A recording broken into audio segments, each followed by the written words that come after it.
Welcome to Fireside with Vox Gig, podcast for professional public speakers.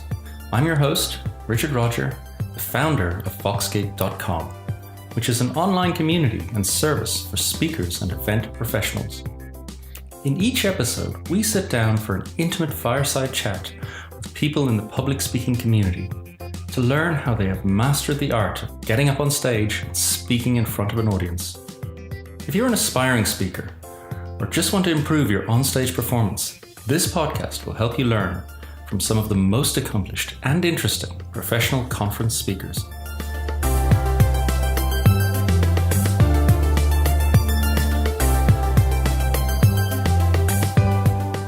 Karina, welcome to the Fireside with Vox Gig Podcast. It's great to have you here today. Hello, Richard. Thanks for having me. Good stuff. We're delighted to have you here. And I'm delighted to have you on because I think you can offer some really interesting professional perspectives on public speaking, especially those of us who have to do public speaking for our work. You are an expert in personal branding. So before we get on to the embarrassing stories about your first time speaking and all that sort of stuff, can you tell us a little bit about personal branding and just kind of take it from the top? Because I'm a techie, I'm a nerd, and I'm, although I know it exists, I don't hugely know what it is.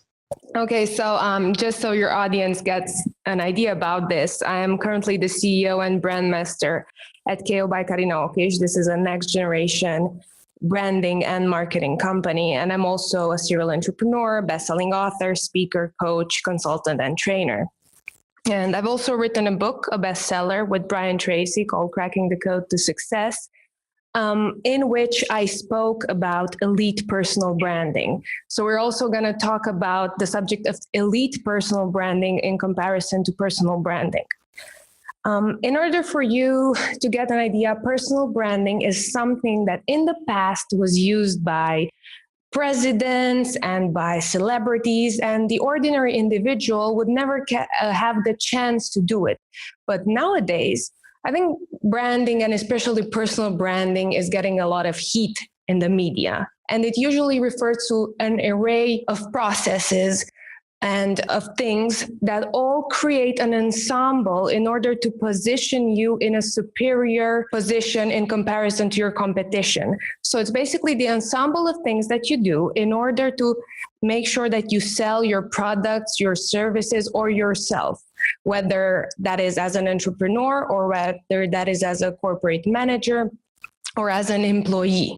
And some of these things, let's call them things, are a personal logo, a personal website, but it can also refer to the way you speak in meetings, the way you dress yourself, and to the way you end your emails. So it really depends on your goal and on what you want to achieve, and it involves an enormous strategy. When you talk about a personal brand strategy, do you mean deciding your ultimate goals?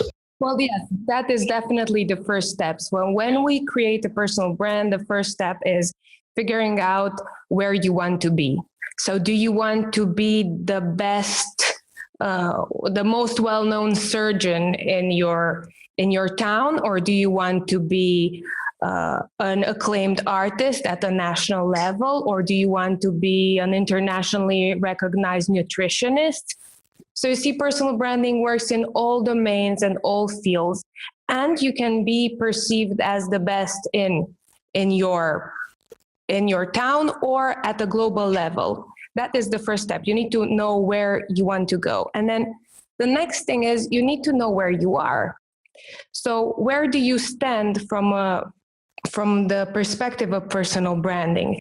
Do you have social media? Do you use that social media? How do you use that social media? Because a lot of people use social media erroneously from a personal branding perspective. They would use it to merely have conversation with their family or with their friends, when in fact social media is great for selling your personal brand, for posting pictures from conferences, for posting pictures from inside your company, for showing your successes. That way, the whole world can know what you can do. So to get back to my initial train of thought, you need to know where you are and where you want to be. And then there's a series of steps that need to take place in order for us to get you where you want to be. Yeah, I think that is a really useful way to think about public speaking activities. So often our listeners would be asked by their manager to take on a public speaking engagement at a public conference. And, a lot of people get so focused on just getting through that talk that they forget that if they see it in a wider context and see it as part of building that personal brand, it perhaps makes the fear of public speaking a little less intense, because you can see a bigger picture. You can see it has a purpose beyond just the individual talk. Oh yeah, definitely. Wider context is something very important in personal branding as well as in speaking. As a speaker, every talk you hold, you need to know, why are you there? Is it to sell yourself as a competent employee? Is it to sell an idea to a client? Are you there to promote a product or a service? You'll always need to have the goal in mind. You're not just talking for the mere purpose of talking. And then after you have the goal in mind, you need to think about all the follow-up activities that you need to do. Will you send emails to the audience after that? Do you need to schedule meetings, and so on and so forth? It really depends on the situation. Yeah, and of course, you also have quite a bit of experience public speaking, which is why you're here with us today. I believe you've done some TEDx events. How was that? Is that as intensive as doing a full TED event? And is that something that people should aim to, as part of this personal brand strategy, that people should aim to end up doing as a public speaker? Well, I think you have a very good question here, because technically, if you're invited as a guest speaker at a TED or a TEDx event, you are considered that you have an idea worth sharing. So obviously you would need to be a subject expert in order to be invited at TEDx. So yeah, definitely it is a branding strategy, but you mustn't also forget the idea underlying when it comes to TED conferences, and that is to have the amazing opportunity to share your idea with hundreds and thousands of people from all over the world who might listen to your talk online. And so, yeah, I talked at TEDx about the Olympics of life. And this is a formula that I developed as a professional coach. It is a formula that works in the digital era and helps you, the individual, to achieve massive success. It was really intensive, but I was very happy to be able to share the knowledge that I've researched for a while now with the audience. It also helped with building my personal brand. That is true. From what I understand with the TED Talks, they expect you to practice. They expect you to rehearse. I think you have to do the talk a day beforehand or something. Yeah, it depends on the event really, but I did get the chance to rehearse it once. That is true. Fantastic. So that was probably I would say one of your finest talks. But can you take us back to the very first time you spoke in public, and what was that like? I think that would be hard for me to pinpoint, because I have been talking in public from early high school. So I was the president of the Students' Council, and I was in the European Youth Parliament. So I've been dabbling in public speaking as a child, let's say. But I think the most nerve-wracking moment was when even though I was doing it for a while, at some point I decided, I'm going to take this up as a career. And then it all became nerve-wracking. So when I had the pressure of it maybe becoming a career, it became to be nerve-wracking. So it took me a while to forget that I actually want this to become a career for me in order to calm my nerves. It's very interesting, but I guess a lot of people go through this. When the stakes are very high, you become more nervous. So you need to work with yourself, and you need to tell yourself that the world is not going to end if you're going to miss a few words or a couple of sentences. I think that's almost it's almost inspiring and liberating, especially for those of us who suffer from fear of public speaking, which apparently is the number one fear of people in the United States, even worse than death, apparently. To understand these different levels, and you had obviously reached a comfort zone in your public speaking, but once you took the step to do it professionally, then it was a new game, and you had to overcome the fears or different type of fear again. Exactly. And to make matters worse, because obviously I speak mostly in English, but I also have a few talks in my native language, which is Romanian. And because I did all my studies in English, and because I've been speaking in English for a very long while, when I started speaking in Romanian, I started to feel uncomfortable about how I put the words into sentences in Romanian. So that was another level of feeling stressed. You'd learned the skill in a second language, English, and you still had to practice to transfer it. Exactly. And that is something to keep in mind for the audience. Because you're fluent in one language, it doesn't mean it will naturally work in the other language as well. Yeah, and I think there's a significant challenge in the way the world works today. If you are a native English speaker, I think you get this kind of inbuilt advantage. You don't have this additional challenge of speaking in a second language. And is that something that, because if you were speaking in high school, presumably that was in Romanian first, how did you face that challenge of learning to do public speaking and give good talks in a second language? Well, I mean, so obviously, as I said, I've done all my studies in English. So presently I'm a Doctor of Applied Leadership candidate at the Monarch Business Institute of Switzerland. That's in English. I have a political marketing Master of Arts degree from Rome Business School, but that was in English as well. And I did a Bachelor of Arts in Politics at Queen Mary University of London.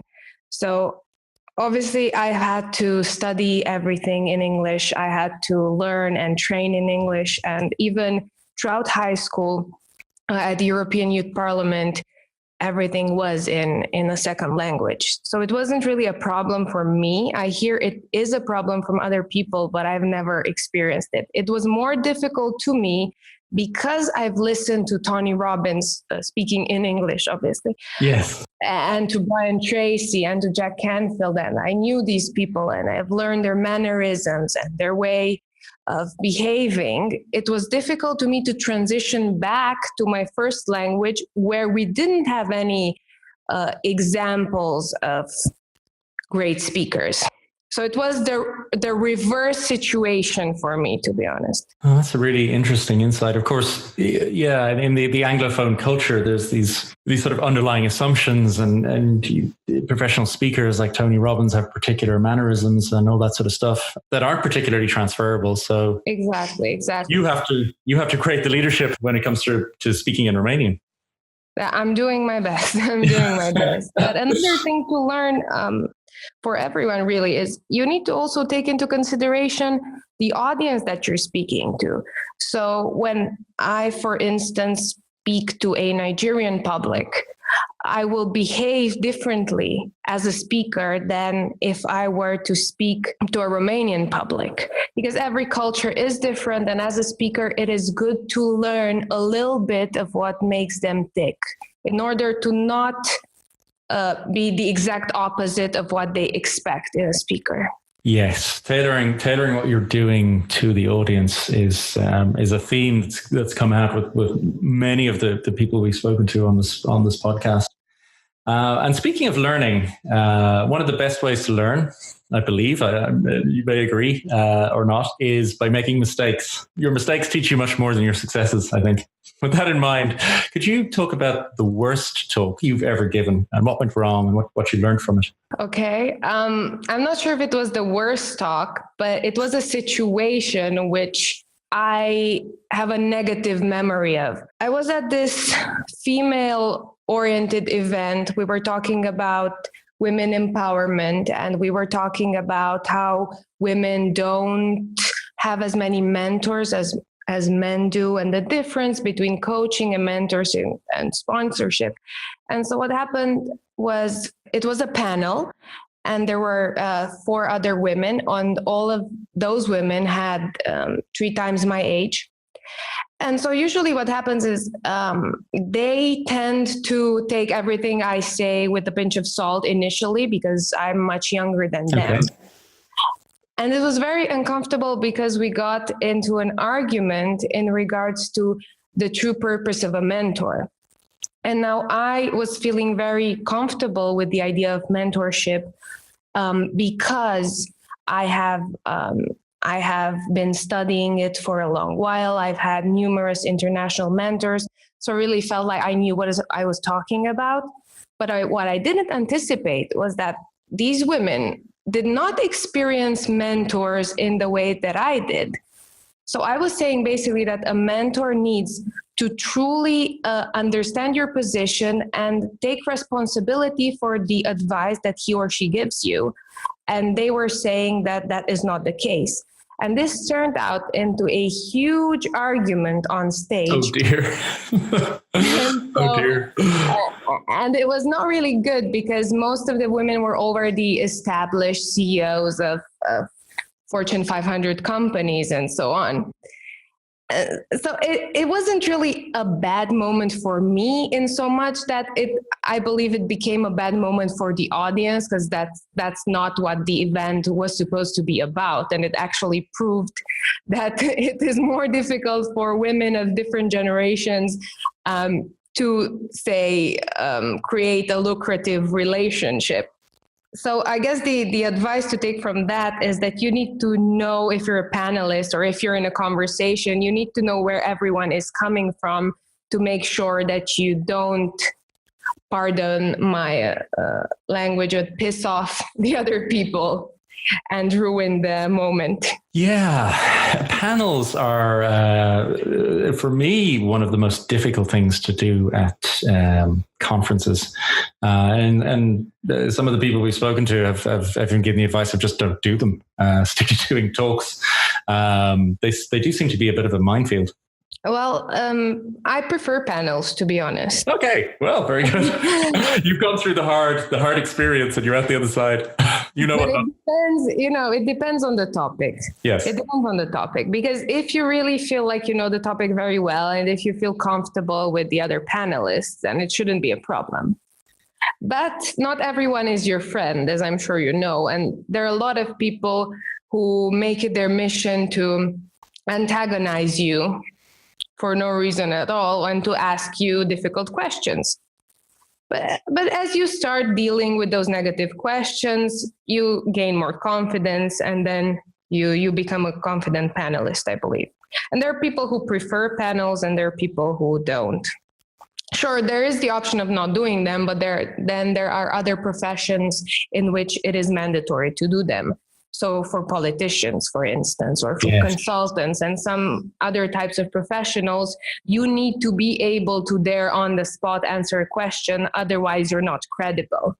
Yeah, I perhaps the takeaway is that the skills that you need for a panel are different from giving a talk. Definitely. They're both things that happen at conferences, but they're actually quite different in the skill set that you have to bring to the table. That is very true. And not everyone is right for everything. Yeah, because you often, if you do finally, get speaking gigs at conferences, panels are one of those things where I've also organized conferences, where you often have panelists pulling out at the last minute, or speakers who said they would do it, not doing it. So conference organizers often end up in the situation where they're running around the conference dragging random speakers onto panels, and then the first couple of times that happened to me, I was very flattered, but if you're not good at panels, maybe it's not such a good idea. Yeah, I mean, I think, again, it depends on the situation and the event, because sometimes it ends when you have someone last minute and they don't have anything rehearsed, it ends up being better than it was meant to be initially. Absolutely. I don't know if you've experienced that as an event organizer, but I've seen and I've experienced moments in which you've had something rehearsed that didn't come to happen,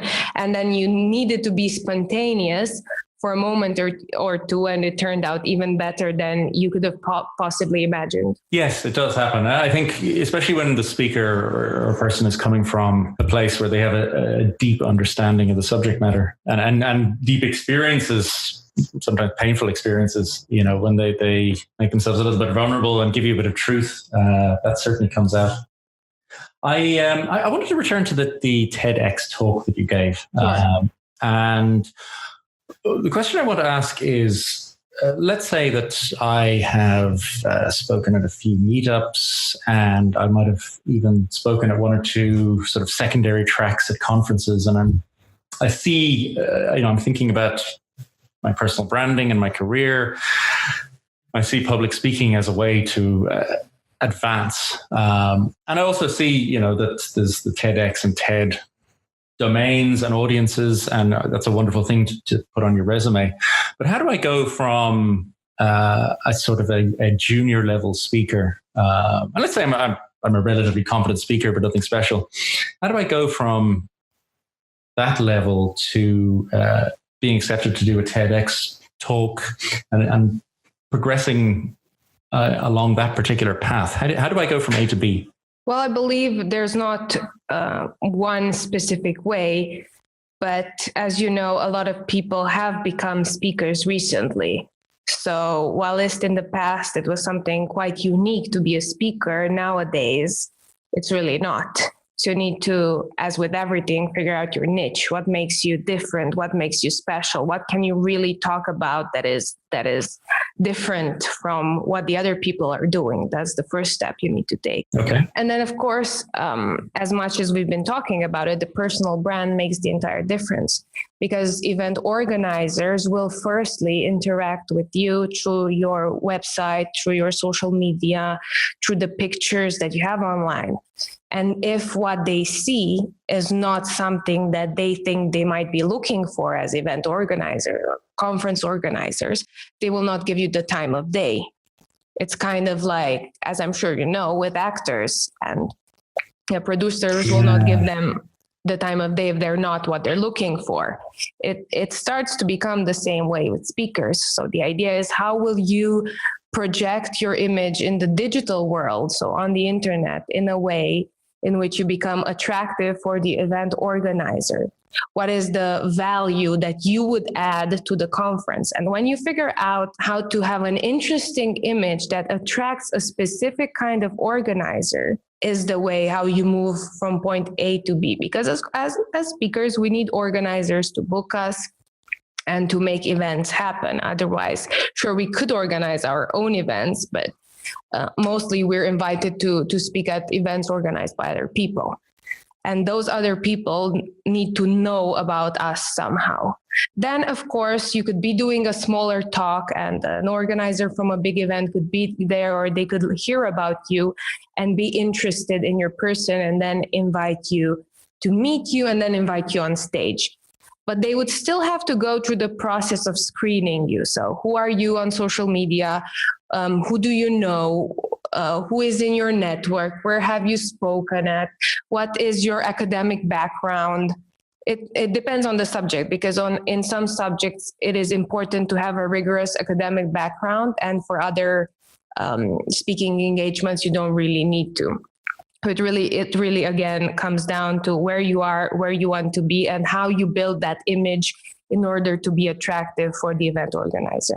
Yeah, it's a good perspective. You have to think of, especially to view it holistically, that, Exactly. Starting from the position of what's the thing that makes me unique, what's my story that I can tell, or my message, and then making sure that the personal branding that you do on social media and elsewhere is consistent with that. You've also written books, and I'm sure you've come across this, publishers have said this to me, this idea of the author platform, where they'll publish books when they know that the author has enough of an audience that they can help sell the book. And it sounds like you need to think in terms of a speaker platform as well to ultimately get those higher level speaking gigs. Exactly. But it takes a while to get there. Yes. So what I would like to make clear to the audience is something that I wish I knew when I started. It takes a lot of effort to become a well-known speaker, and it takes even more to be known at a global level. It might even take decades. And until that point, it's not sure you can make speaking your career, and you have to do an array of things. Because as more speakers are popping up, you need to constantly evolve and change and get better training and be able to attract wider audiences. So it is an enormous effort to make a speaking career in itself. Yeah, I mean, you're a good example, I think, of using an array of things to move that forward. I think you obviously have the brand agency and the mentoring. I think you do training as well. Yeah. And I believe you run a hotel or a resort as well. Yeah, that is true. It started as a family-owned company. Okay. My family's company, and then obviously I took over, and now it is a 4-star luxury resort and establishment. It has received a few national acclamations and international ones. And I'm really proud of that as well. It is in my native town in Transylvania. Wow. Okay. And you write books as well, of course. Yeah. So what I mean is, we now live at the unique time where you as an entrepreneur can do a bunch of things. You can dabble in a bunch of things, and you can create a powerhouse. And I always knew that is something I want to create. And I always trained myself and prepared myself in a way in which I would be able to manage all of these things and handle all of these things. But that takes preparation in itself. And it's, again, not for everyone. Not everyone wants to be running around doing a bunch of things. Some people prefer to become exquisite in that one thing, and that's okay. If you do follow this strategy that you followed, it sounds like discipline and time management is a big part of that, because if you do so many different kinds of things, from the outside, one would say perhaps you have to make compromises and not reach the goals that you want to in each of those domains. Do you find that's the case, or are you happy with a more practical and pragmatic approach and accepting some of the issues that come along with such a wide range of activities? I've never had this question before, so this is really interesting for me now. Compromises, I've never saw it that way. Like, I never perceived that I've made any compromises to my career in any way, because if I've had the right people to install in each position of power in each of the departments. But then again, I had to train those people to reach at that level. And after I've trained those people and constructed my team, it was pretty easy from that place onwards to proceed with that particular business or with that particular venture. And then there's also the idea of not putting all your eggs in one basket, not because I don't fully believe in everything that I'm doing, but it is because with the developments in technology and with globalization, things are so fickle. You never know what the context is going to facilitate for you. So I never perceived that I've ever compromised something, but I did try to be pragmatic and think what would be the smartest way forward. Sure, I could have probably done some things at a more glamorous level. But after all the research that I've done in the people who attained fame and glory and the people who left their mark on humanity, I realized that the glamorous choice is not always the best one. Yes, because it does involve compromises, and some of those choices have hidden costs that it's not as easy to see, especially on the personal side. My motivation for asking that question is really more from the theory of entrepreneurship and building organizations and companies and achieving goals, because ultimately it's sort of the art of achieving things despite being incredibly resource constrained. And it is about choosing what to focus on and what things are fundamentally important and which things are problems you really can't fix. But it sounds like you've through your team, you've really found a way to address a lot of those issues. Yeah, I mean, nobody has ever done it alone. And the people who say they did it alone, they're liars. Because you do need a team of people that you trust in order to do so many ventures and to run so many companies and do so many things. It's not like you can do it all alone. So especially if you're the type of solo entrepreneur, I would definitely advise to start with, growing your personal brand, focusing on one venture, focusing on the second venture, and not try to do all the things at once. In order to do many things, you need to have a system that works already in place. And on that system, on that stable basis, you can start adding and subtracting other things or other endeavors. But if you don't have a strong base, you will never be able to manage anything. And then another idea here that is not talked about so much in business development, but it is a combination with personal development. I believe health is essential, and as entrepreneurs, we don't talk about it enough, because there is no way you can do so many things that are expected of an entrepreneur nowadays without taking care of your health, without having the metabolism to be able to constantly put yourself to the pressures of entrepreneurship. And then there's also the issue of time management. And to that, I would like to add the issue of energy management, because all of us have the same time in a day, but the idea is, how do you allocate that time and how you allocate your energy resources to what you have to do, because your energy is limited in a day. So you need to be sure you're focusing on the right thing. And nowadays you have so many distractions. It is often difficult to keep the right thing, to know to focus on the right thing. That's a really useful mental model, I think, for looking at what activities you're going to do during the day. It's not just about having the time. You can't decide to suddenly work 20 hours and achieve the same output that you would achieve in the last 4 hours, exactly. Because you're going to deplete that energy budget as well. The energy budget is more important than the time, really. I agree with you. Fascinating. Yeah, it's a really good way to look at it. Karina, this has been a really, really, really interesting talk. You have so much to teach, and you are a teacher as well. Is there a way that people who are listening to this can learn more from you? Obviously you publish books and materials. Do you do anything else? Yeah, so people can go on my personal website. That's karinaochis.com. Karina with a K.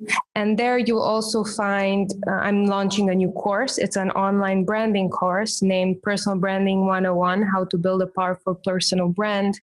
And it encompasses a step-by-step start from scratch course for creating a powerful personal brand. And people can learn how to sell their products and services using the power of personal branding, how to create a visual identity that defines an authentic brand, and many others. So I would just advise going to my website, and there you can find this course as well as a bunch of other free materials that you can learn, hopefully, some stuff from. Yeah, okay, that sounds really good, because that's all the sort of practical implementation of the ideas that we've been discussing here. That is really, really useful. So, Karina, thank you so much. This has been absolutely wonderful. Thank you very much for sharing all of your experiences with us. Well, thank you for having me. And I hope that I did offer some advice. At least it was from the heart. Absolutely. Thank you so much. Bye-bye. Goodbye. Thank you.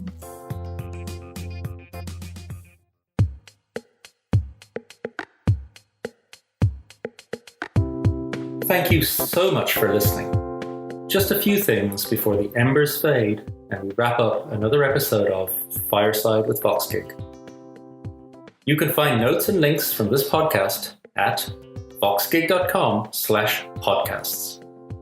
We also publish a weekly newsletter on public speaking, selecting the best advice and techniques from some of the world's greatest speakers, both ancient and modern. Rhetoric is an old and revered art, not especially easy to master, but a skill like any other, one you can also learn. Visit voxgig.com/newsletter to subscribe. If you've enjoyed this fireside chat, please consider subscribing to the podcast. Please also leave a review. That helps us make this podcast even better.